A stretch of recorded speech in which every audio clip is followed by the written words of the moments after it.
اعوذ باللہ من الشیطان الرجیم بسم اللہ الرحمن الرحیم رب اشرح لی صدری ویسر لی امری واحلل عقدۃ من لسانی یفقہوا قولی رب زدنی علما۔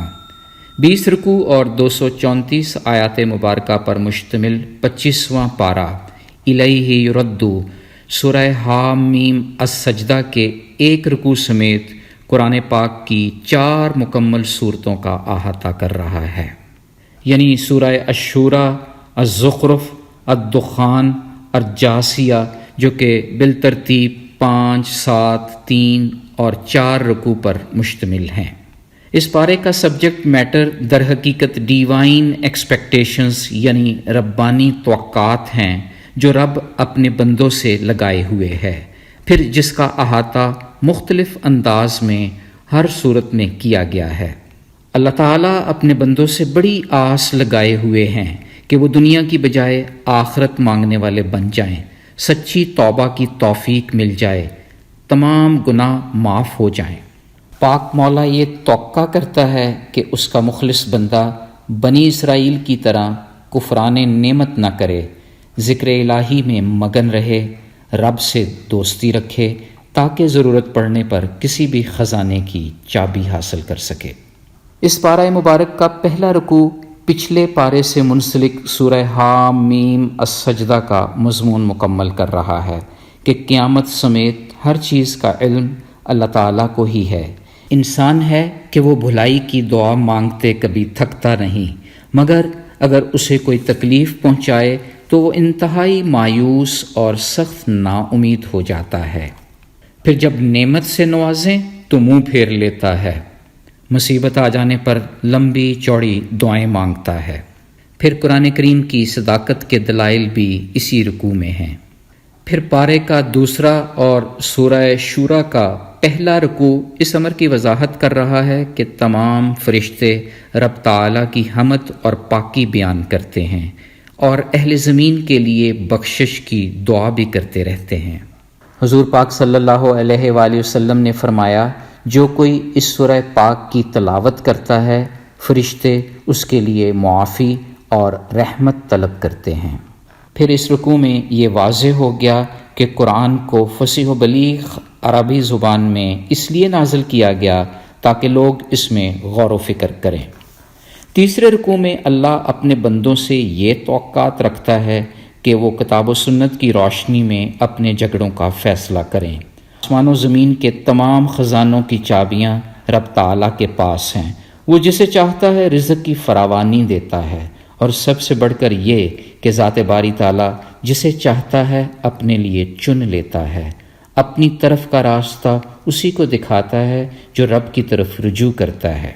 پھر اس رکوع کی آیت نمبر 15 10 مستقل احکام بیان کر رہی ہے، جس میں توحید، سابقہ انبیاء کی تقلید، رب پر بہتان سے اجتناب، تمام کتابوں پر ایمان، معبودیت صرف رب کریم کی، اپنے اپنے اعمال پر نظر، جھگڑا اور بحث سے پرہیز، روز قیامت رب کا لوگوں کو جمع فرمانا اور ہر ایک کا رب کی طرف لوٹ کر جانا شامل ہے۔ پھر اس رکوع میں دین اسلام میں شکوک و شبہات پیدا کرنے والوں کو بھی تنبیہ کی جا رہی ہے۔ چوتھے رکوع میں واضح ہو گیا کہ جو شخص رب سے دنیا کا طلبگار ہے اسے دنیا مل جاتی ہے، مگر پھر آخرت میں کوئی حصہ نہیں رہتا۔ آخرت کی طلب رکھنے والے کو کچھ نہ کچھ دنیا بھی بونس کے طور پر مل جاتی ہے، پھر جو نیکی کرتا ہے اس کی نیکی میں اضافہ کر دیا جاتا ہے۔ یہ بھی خوشخبری مل گئی کہ سچی توبہ کرنے سے تمام گناہ معاف ہو جاتے ہیں۔ اس پارے کے 5ویں رکوع سے یہ ثابت ہو گیا کہ مصیبتیں اور پریشانیاں گو کہ ہمارے اپنے ہی اعمال کا نتیجہ ہوتی ہیں، مگر اس کی وجہ سے اللہ بہت سے گناہوں سے درگزر فرما دیتا ہے۔ اس رکوع میں اللہ کے مخلص بندوں کی نشانیاں بیان کی گئی ہیں، جو گناہوں اور بے حیائی سے بچنے، غصہ پر معاف کر دینے، رب کا حکم ماننے، نماز کی پابندی کرنے، معاملات باہمی مشورہ سے طے کرنے، اللہ کے دیے ہوئے میں سے خرچ کرنے، صبر کرنے اور درگزر کرنے والے ہوتے ہیں۔ چھٹے رکوع میں یہ بات کھل کر سامنے آ گئی کہ زمین و آسمان کی بادشاہت اللہ ہی کے لیے ہے، یہ اس کی چاہت ہے کہ بیٹے کی نعمت عطا کرے یا بیٹیوں کی رحمت برسائے۔ یہ بھی واضح ہو گیا کہ قرآن ہدایت کی روشنی ہے جو رب کریم کی چاہت سے نصیب میں آتی ہے۔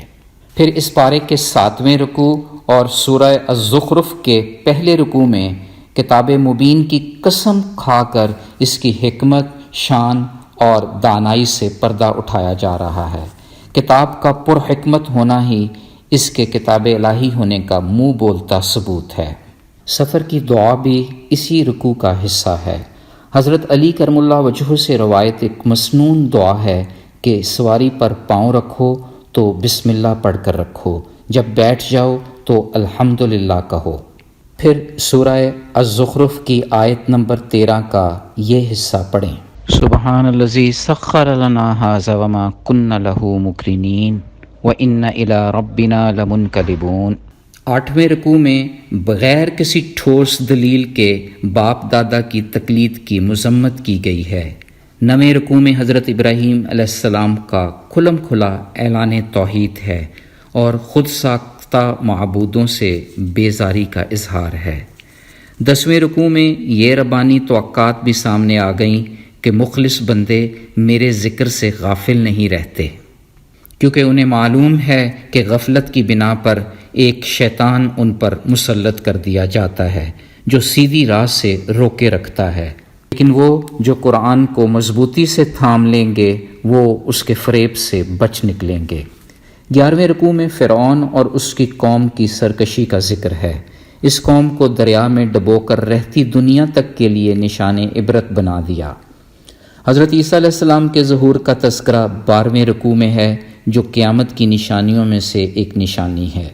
13ویں رکوع میں واضح ہو گیا کہ آخرت میں پرہیزگار لوگوں کے لیے انعام ہے۔ اللہ رب العزت ہر قسم کے عیب سے پاک ہیں۔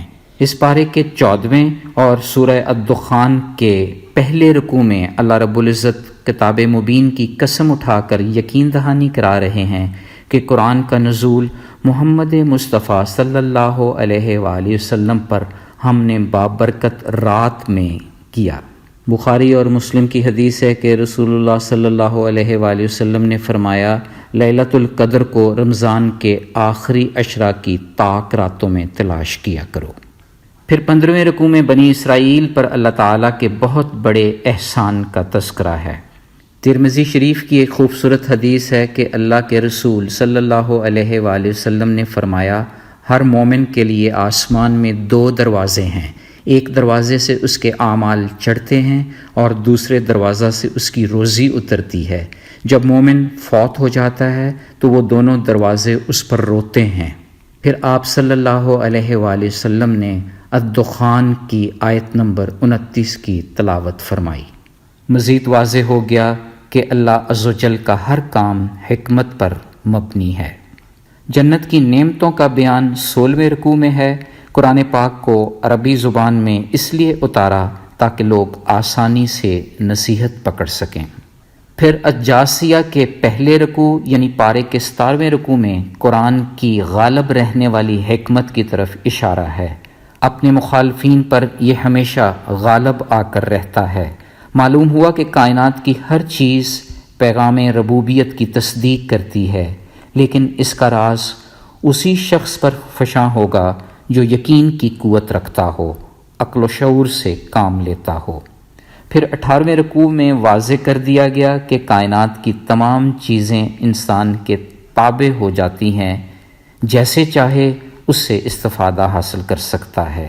ایک توجیہ بھی پیش کی گئی کہ رب نے بنی اسرائیل کو دنیا والوں پر فضیلت دی مگر انہوں نے اس کی قدر نہیں کی۔ کلام اللہ میں تبدیلیاں کر کے انہوں نے اپنا استحقاق کھو دیا۔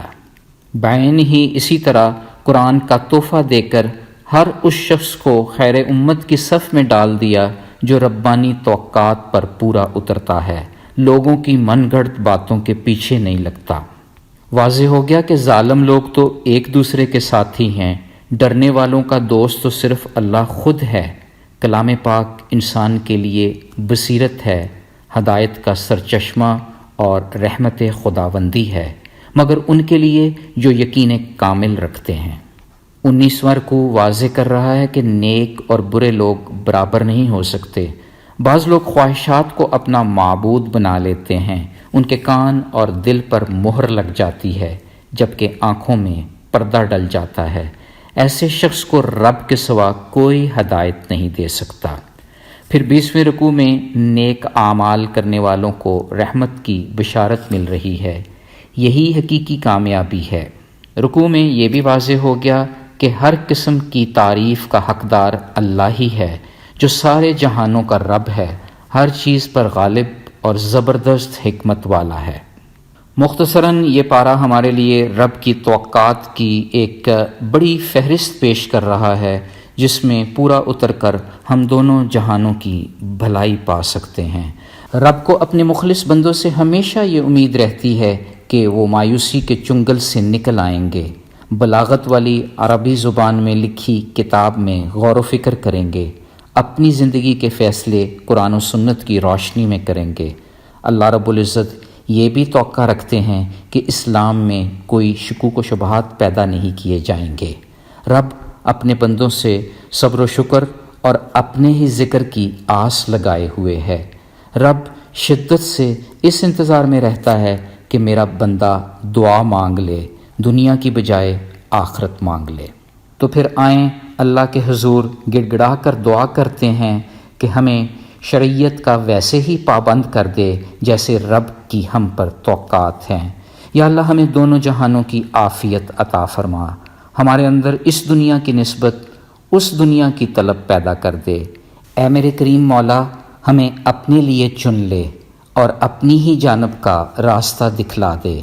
یا اللہ ہمیں غلط راستوں کی بے جا تقلید سے بچا کر رکھنا۔ یا اللہ ہمیں کامل یقین کی قوت عطا فرما، عقل و شعور کے سارے در کھول دے۔